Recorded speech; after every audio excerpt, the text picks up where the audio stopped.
नागपुर में दंगे के बाद से ही महल और कर्फ्यू प्रभावित क्षेत्र के सभी स्कूल कॉलेज बंद है। परीक्षा से ठीक पहले तनाव की वजह से स्कूल कॉलेज बंद होने से विद्यार्थियों को परेशानी हो रही है। साथ ही शिक्षकों के लिए इस स्थिति में विद्यार्थियों की पढ़ाई सुचारू रूप से जारी रखना किसी चुनौती से कम नहीं साबित हो रहा।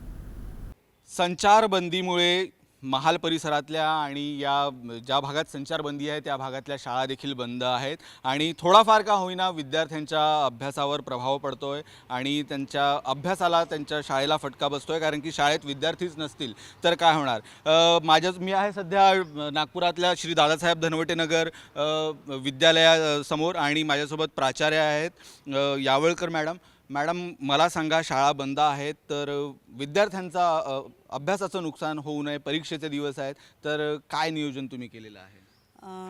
परीक्षा तोंडावर असताना अशा पद्धतीचं परिस्थिती उद्भवलेली आहे आणि त्यामुळे विद्यार्थी शाळेपर्यंत पोहोचू शकत नाही। पण त्यासाठी आम्ही सगळ्यांनी विद्यार्थ्यांचं शैक्षणिक नुकसान होऊ नये त्यासाठी आम्ही ऑनलाईन पद्धतीनं त्यांना क्लासवर्क, होमवर्क आणि शिकवण्याचा प्रयत्न सुरू आहे। आणि ज्यावेळेस विद्यार्थी परत येतील त्यावेळेस राहिलेला जो काही अभ्यासक्रम आहे, पाठ्यक्रम आहे, तो आम्ही त्यांचा पूर्ण करण्याचा प्रयत्न करणार आहोत।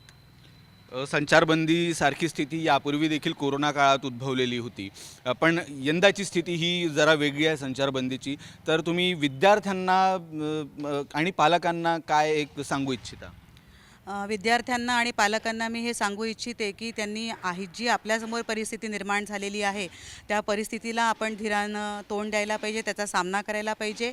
आणि ज्यावेळी हे सगळं सुरळीत होईल त्यावेळेस राहिलेल्या सगळ्या गोष्टी अभ्यासक्रमाच्या संदर्भातल्या, परीक्षेच्या संदर्भातल्या आपण पूर्ण करण्याचा प्रयत्न करू।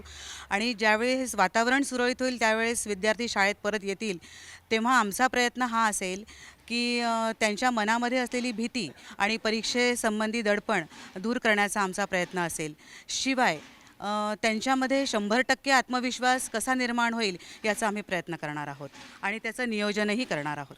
नक्कीच भयमुक्त वातावरणात ही नागपुरातली जनता असायला पाहिजे, त्यांच्यात पुन्हा एकदा आत्मविश्वास निर्माण व्हायला पाहिजे, या दृष्टीने देखील प्रयत्न केले जात आहेत संचारबंदीमुळे। मात्र ही संचारबंदी आणखी किती दिवस राहणार आहे हे तर आपल्याला येणाऱ्या काळात कळणारच आहे।